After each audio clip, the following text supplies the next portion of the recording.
It was not in Jerusalem. All right?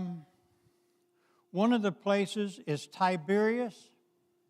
Most of you are familiar with the name up in the northern part. It's right on the coast. Well, I'm sorry, it's right on the Galilee, the Sea of Galilee. King Herod built that. The original dad, King Herod, built that. And he was in very good stead with the Romans at that time. And so he built a complete city with amphitheaters, the sports arenas, everything. And then he turned around and named it Tiberias after the ruler, the Caesar who was ruling at the time. And so that became what else happened there? And by the way, I will ask questions, and you can respond if you want. What else in the New Testament that you know of took place at Tiberias? Well, that's not a good question. I'll return that one. Just drop that one right now. Okay, Sephard. Now, I've done some reading on Sephard, but I'm not really up on exactly the reasoning. But the Jewish nation, believe that the nation will be fully reestablished in Israel on the mountain of Sephard, and that the Sanhedrin will be reconstituted and the country will be complete when that happens. I guess that's a future event at some particular point in time. And that's all the way to the north.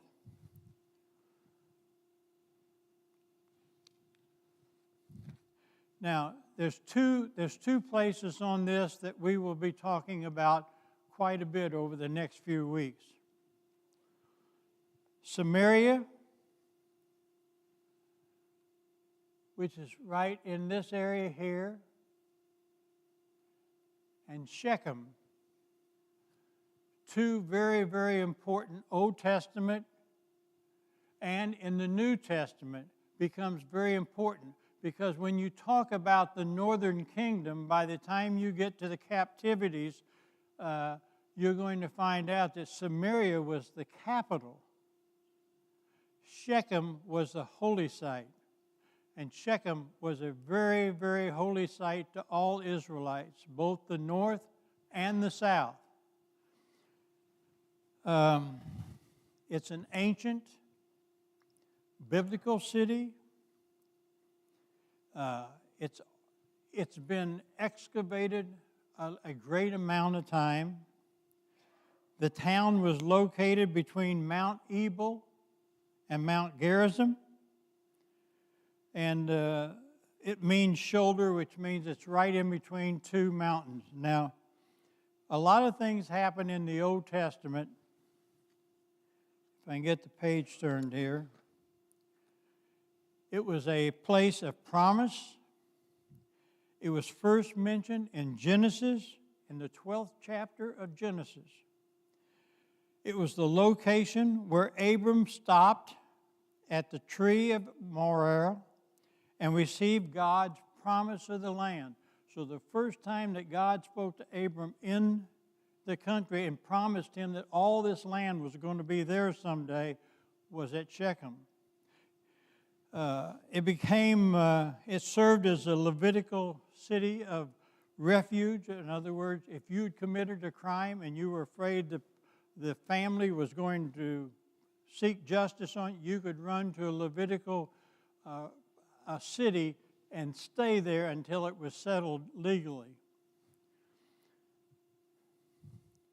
Joshua pronounced the blessings and curses at Shechem. He went on the two mountains when they took over the land, when they first occupied the land, they took over that, and Joshua was told to go up on Mount Gerizim and pronounce blessings. If you do this, you will be blessed. And then he went over and walked over onto Mount Ebal and said, but if you don't do this, this is what happens to you. And so that became a very prominent location for everyone who came into the country. The only time Shechem is mentioned in the New Testament is John chapter 4 and verse 5. Now, in the New Testament, what is the one big incident in the New Testament that you can think of that took place? A story that took place. I know some of this is going to be kind of hard for you to kick back real quick and try to remember what all goes on these places. The woman at the well. When Jesus was going from the north and he was going toward, he stopped there. He sent the other people away to get food and things like that, and he sat down at a well. Whose well was it traditionally? Jacob's well. That was a well that Jacob dug. Now, let me give you a little history. Most of the time in Israel, wells were walked down into. There wasn't a nice stone capsule, and you had a bucket with a winder on it, like a lot of you might have seen when you were a kid growing up. They had steps. And women would take their jars and walk down into the well and dip the water and come back out. That was a traditional Mid-Eastern way of digging a well and using a well. That at one time, that's the way that was. Now, so those are two very important cities. That is Jacob's well today. It's inside a church building. It's been reconditioned. There's still water in it. It's still active, about 60 foot deep. And as most of you know, that whenever things got torn up and destroyed due to war, the next thing got built on top of it. And so the well, which is now about 60 feet down to the water, probably was more like 10 foot at the time that it was used in the middle periods. Now we're going to go over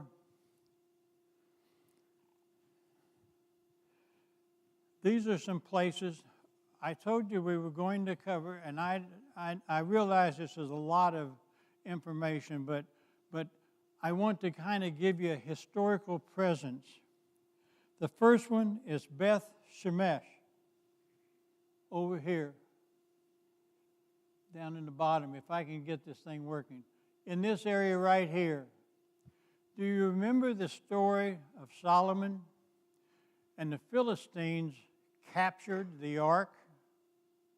I mean, we're going way back.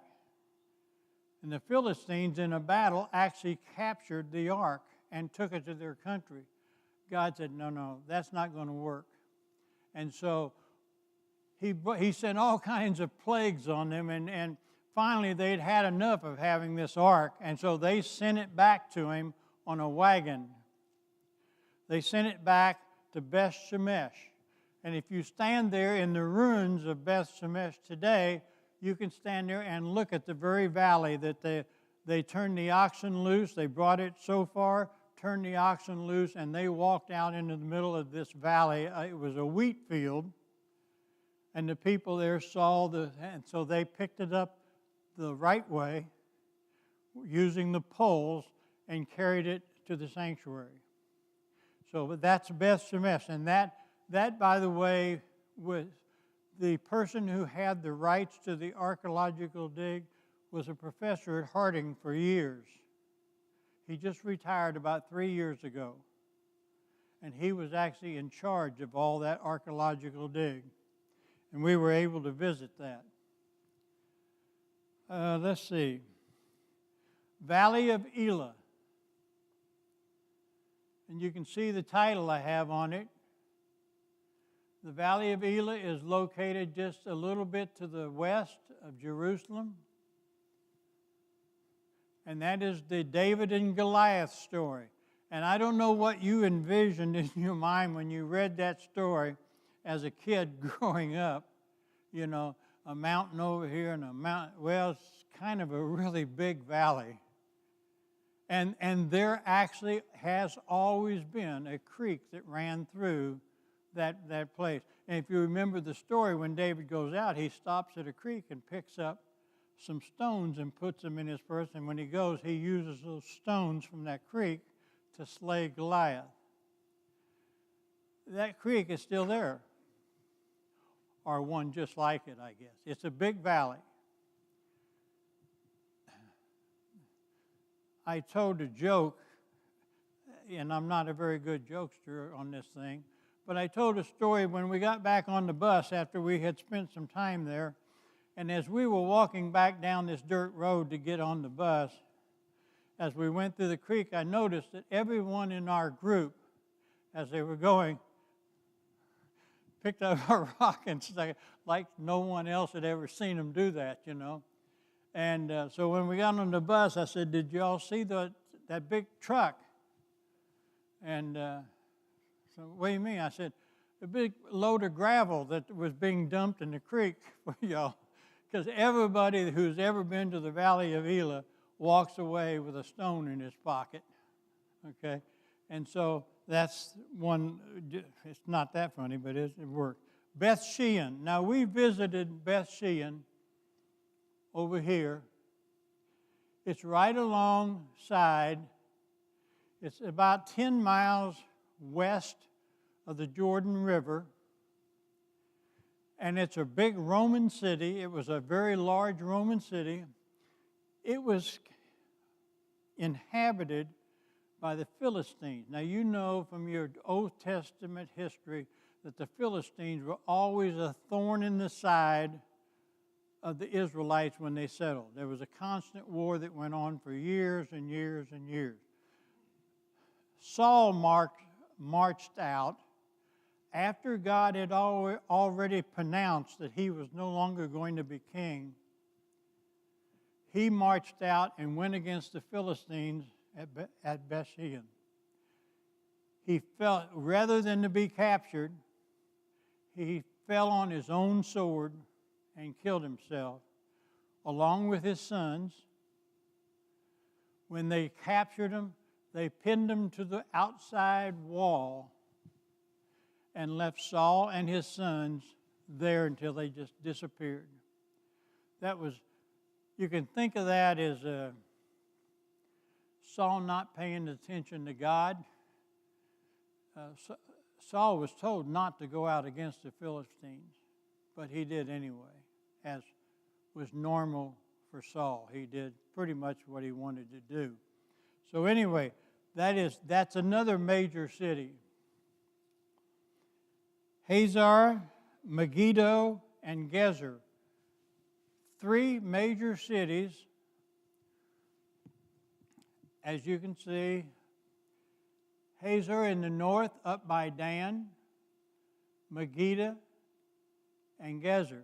Now, what do we know about Megiddo? These were fortress cities built by Solomon. They were re-enhanced with large walls, and they were to protect invaders coming into the country during the time of Solomon. What do we know about this one? This is the one that most people know about.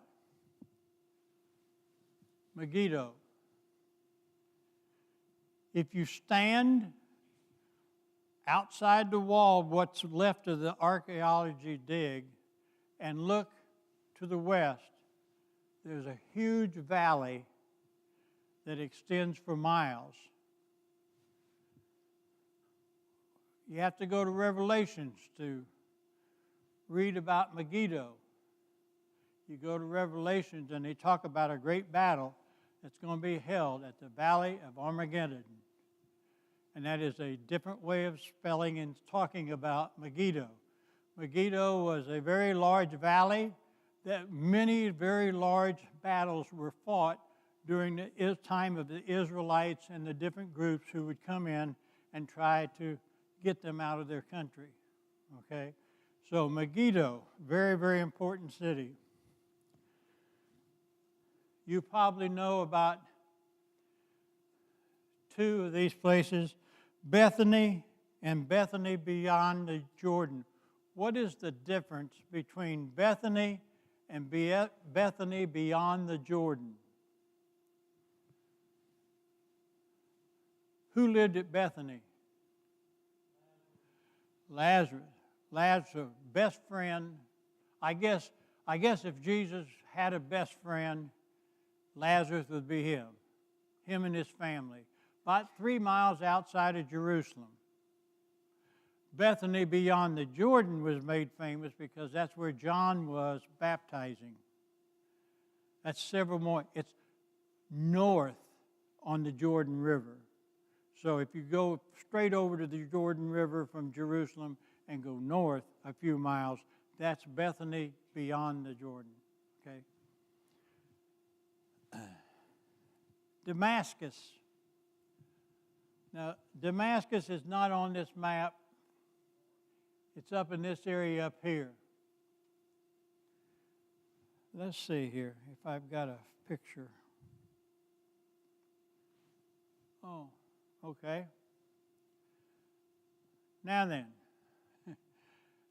what's that look like to you? If you, just from your perspective, what is that? Huh? Just a small road? 7 feet wide, 8 feet wide. We're in the province of Dan.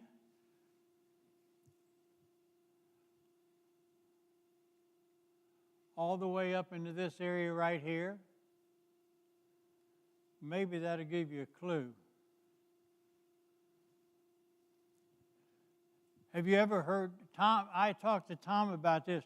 When he visited Israel one time, I said, "Did you have any aha moments?" And he said, "Yes, when I was over here and seen this, I went, oh, that's what they were talking about." What they're talking about here is the road to Damascus. That is the road to Damascus in Upper Dan. And that's exactly where Paul was, or not exactly right at that spot, but that's what the road to Damascus was. And he was, you remember, after he was blinded, they went ahead and carried him on to Damascus where he was laid to get his sight back. But that's what a road looked like. That was a major road.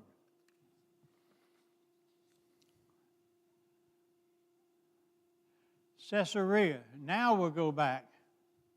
And the question that I asked earlier, Caesarea, what New Testament event takes place in Caesarea?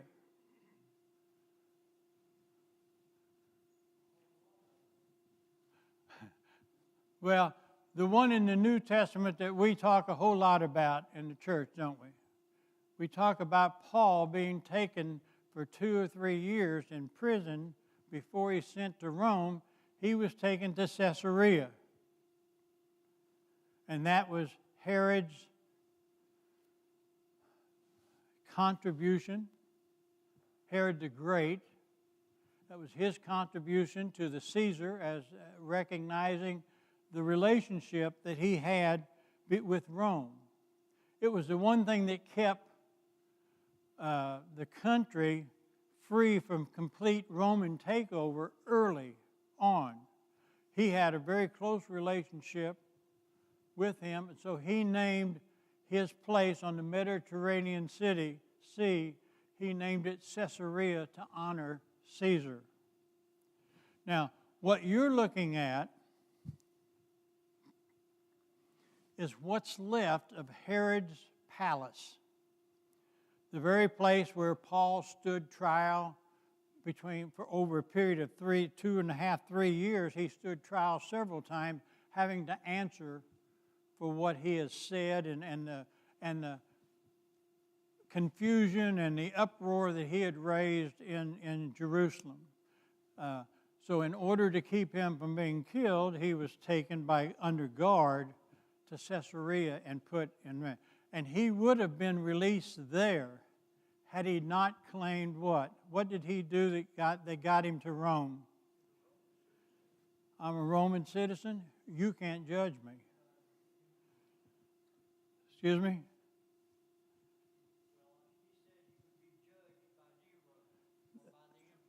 By the emperor. He had that right. And so he was at Caesarea. Now, I know that doesn't look like a lot, but when you see the actual pictures of what it looked like when it stood, it was something. It was really nice. It had all kinds of, and they actually made a bay or an inlet out of rocks that were hauled out into the Mediterranean so that the sea would be very calm there. And so there was a dike built all the way around it in order to do that. The picture on the right-hand side, I did it the wrong way. This picture right here, this stone, the actual stone is in the museum in Jerusalem, the Israeli thing. It is the only recorded inscription of Pontius Pilate, the only physical proof that he was there. There are historical records that say he was there. We have scripture that says he was there, but that is the only known inscription with his name on it, and it was found at Caesarea. And then they have duplicates of it in several different museums, but the original stone that they found at Caesarea is in Jerusalem.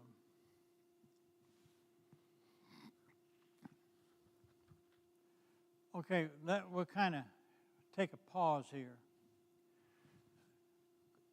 I've covered a lot of different things. Does anyone have a question that they would like to ask about anything that we've kind of touched on, but we haven't really went into very deep? You can get real deep on that stuff real quick. Anyone? No. Okay.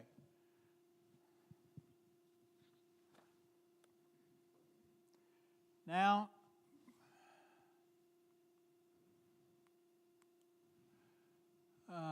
let's see. Is someone there to go to the next one? Lesson 1. Okay. I planned on doing a lot of these. The first one that we're going to do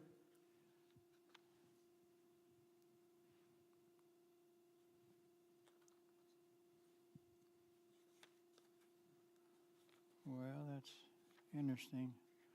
Okay, these are just, okay, I got it. Okay, this is a picture, and I know what's happening. On certain slides, I only put pictures so that I wouldn't. This is a picture of Gerizim, Mount Gerizim on the right-hand side, and Mount Ebal on the left-hand side. Remember, it's in the province of Samaria. Now, something that the Jews don't like to talk about very much is that during the captivity of both the north and the south, Jerusalem was in the province of Samaria. As far as the Babylonians and Cyrus as a Mede-Persian, they referred to Jerusalem and Judah right along with the rest of the country, and they called it the province of Samaria. So if they appointed a governor to take care of the legal work, they would say, we're going to station you in the province of Samaria. Now, we know that the Jews never recognized that, okay?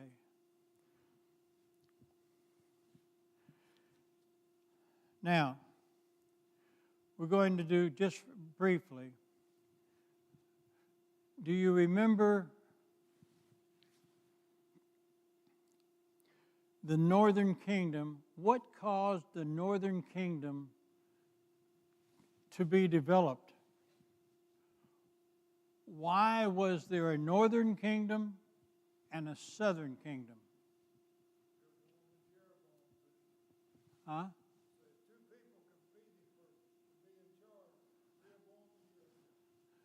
Two people were, two kings were having a dispute, and the origin of the dispute, not only who was in charge of the different area, but what was the real underlying stimulus that caused this dispute to come to a point that they just, a complete split.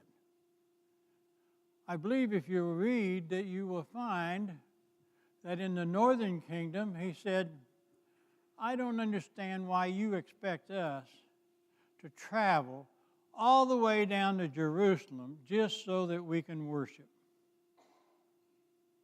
We can build our own altars up here. We can get by just fine without you guys in the south. And of course, as far as the legitimate original rule, you could only worship God where? Where he lived, where he dwelt. And the only place that God dwelt was in the temple, in the Holy of Holies in Jerusalem. So as far as the Jews were concerned, you have to travel down here if you want to do your sacrifices and have them honored by God. You have to travel down here. They said, no, we'll build our own altars up here. We don't have to come down. That was the deciding split. I mean, it went deeper than who was the king and the power that went argued over. But the real thing down deep that really caused the split was they said, we don't have to come down there because you guys think you've got the only place that you can worship God at. Now, in 2 Kings chapter 17, you find the story of King Shalmaneser laying siege to Samaria. And he was doing the rule of Hosea for a period of 3 years, and Hezekiah was the king of Jerusalem at the time. Now, I'm going to say this once, and then you're going to hear it come over again. Israel was in a bad spot geographically at the beginning, all the way through the history. They were in the middle, in the way of world domination by several different major groups, because the only way you could get to Egypt was through Israel. And so they ended up, all these world powers, trying to get to Egypt to extend their world area. They'd end up going through Israel. And every time they'd go through Israel, there'd be a major conflict. And that's what happened with Shalmaneser. He was going to Egypt. He wanted to conquer Egypt.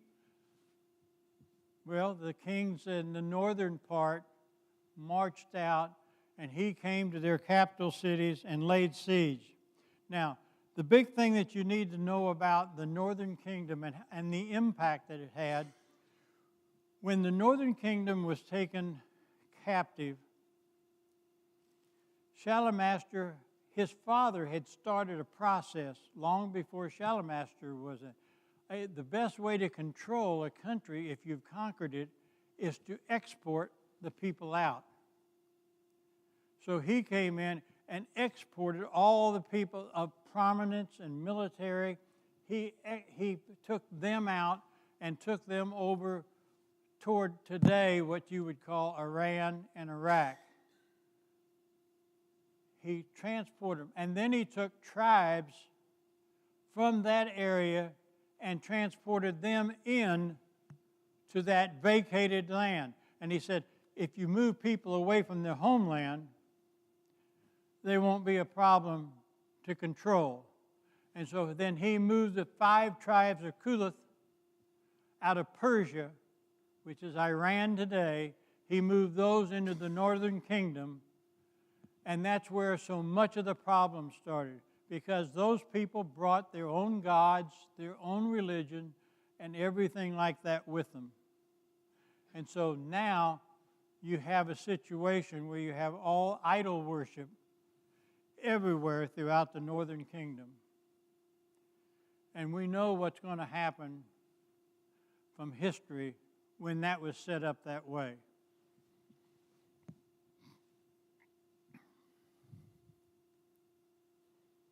Now, here's something that is the same.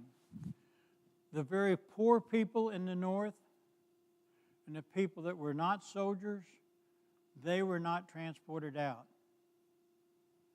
They were just left in with the indigenous. And the indigenous people are all the other tribes which are still left over from when the Jews went into the land and they were supposed to exterminate everybody. They did not do it. And so a lot of the old tribes stayed there, and they were still in the country. So the only people, the leaders of the northern kingdom were either killed on the spot or they were transported out. Now, there's a difference between the captivity in the north and the captivity in the south. The people in the north never returned. Now, you know enough to know that what we're going to be talking about in a day or so is we're going to be talking about the return from exile.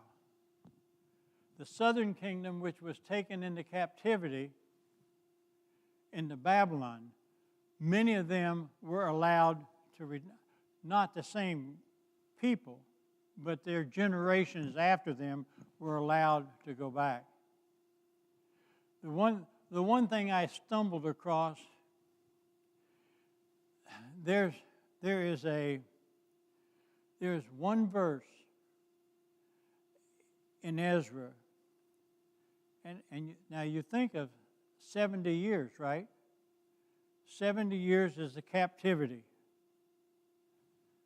It says that when they laid the foundation of the temple, when Ezra and Zerubbabel came back to rebuild the temple, that some of the men who had seen the original temple cried. So some people that made this trip back from captivity were alive when the temple stood in Jerusalem 70 years before. So they must have been young men, and they remembered what the original temple of Solomon looked like. So that was kind of a little tidbit. There's just one little line there at the bottom of who got to come back. There were some people that were originally taken into captivity.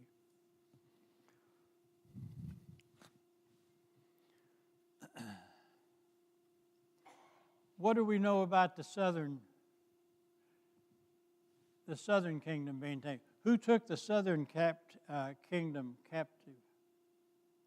What was the name of the person? Huh? Nebuchadnezzar of Babylon. At that time, he had a pretty extensive kingdom. It extended into Iraq, what we now call, and so sometimes I'll be using the Syria, Iraq, part of Persia, which was Iran, all the way almost probably several hundred miles toward India on the eastern side, and he even went into what we call the Middle East over where Paul made his first journeys. They extended a long way. Again, the purpose of the Babylonians was not to capture Israel. They were going to Egypt. Because of the great wealth that was in Egypt, they were moving through Israel to go to Egypt and to try to conquer that. Israel marched out and met them, and that was their ultimate doom, meeting them. Now, we will do more of that later, but one thing we do know that there were two different exiles. What was the first exile? Where do you read about the first exile by the Babylonians?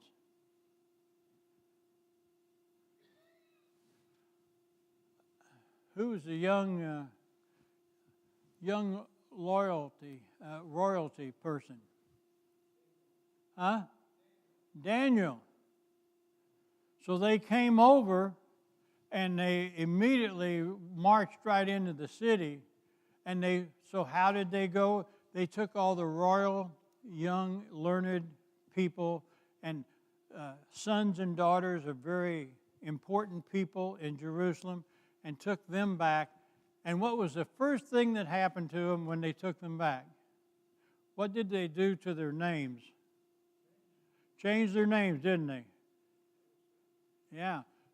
That was a custom. That was part of that reordering. You're not who you were before. You are now this person. Okay? And so that was part of tearing down the person, the inner part of a person. Just give him a new name all of a sudden. So, now then, we're going to do something that we're going to leave you with this because we're going to be done here in about 2 seconds. How many people? Now, okay, same thing in the South. The soldiers who had deserted and scattered to the thing, the poor farmers eking out a menial living someplace out in the countryside were not taken into captivity. Okay? They left them, they were not a threat. They principally went to the cities where the important people were, where the Levites had their cities. Some of the priests had their spot. Other musicians and things like this that served in the temple, they had villages. They went to the place where people of importance were, and they took them into captivity. Now, this is the second captivity of the nation when they destroyed Jerusalem.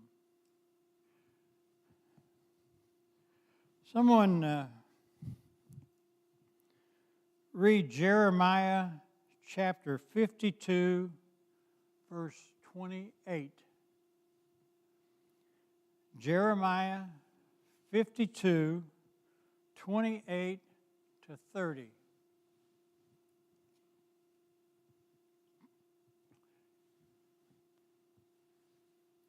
I know it's kind of hard to read out loud here in the thing, but I want somebody else to look that up and to look at it, because I'm fixing to give you some numbers here. You're going to say, is that in the Bible? I'm going to say, yeah, it's in the Bible. When you think of the captivity, I know when I was growing up and I heard about the captivity, man, I cannot believe how many people I saw getting herded over to Babylon. Jeremiah tells us exactly how many people were taken into captivity. What's it say?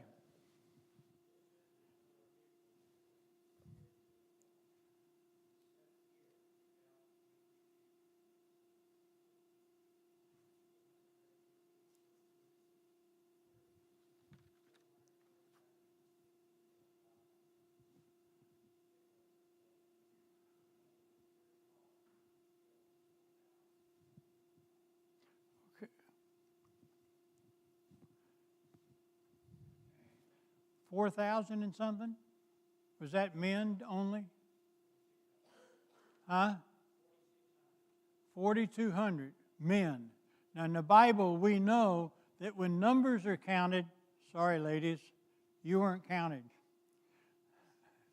Okay, they counted the men, 4,200 men, and then some others to go along with it. So even if you double or triple because of kids and things, not that giant number, is it? The number of people who were taken into captivity is not a huge number of people. Now, what we're going to do next week is we're going to go into the story, because now we're going to translate from here into the New Testament just for a little bit, and we're going to talk about the Samaritan woman and what she said. She said a whole lot. Traditionally in the church, whenever that sermon is preached, we center on a couple of words that Jesus replied to her. There was a lot of words in there that were being said, and they had meaning. And Jesus knew what the meaning of them was. And if you don't find out how that happened until you get to Nehemiah, and then you find out what she was really talking about. Okay? So, next week, we're going to start from here, and we're going to go into the original Deuteronomy verse to talk about what got all of these people in so much trouble. There was something that happened that got all these people, the northern tribes and the southern tribes, and even the people who came back from exile, did exactly the same thing. And we're going to talk about that next week. So if you have time, Deuteronomy chapter 7, verse 3. Deuteronomy 7, verse 3 for next week. Thank you.